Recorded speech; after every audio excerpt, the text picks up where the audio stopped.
All right, this is 3535 Troy Unit 2. So there's a ton of natural light in the space. This is the living area. There actually are no lights on right now, and you can see how much light comes in. A little dining space over here.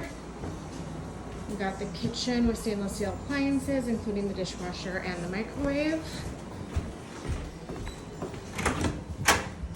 This is like a little shared outdoor space here.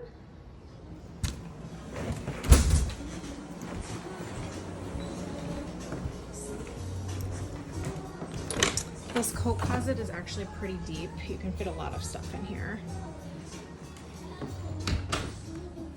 Again, the bedroom has tons of natural light. Ceiling fan. And the closet. Again, it's bigger than it looks. It kind of goes all the way back over there.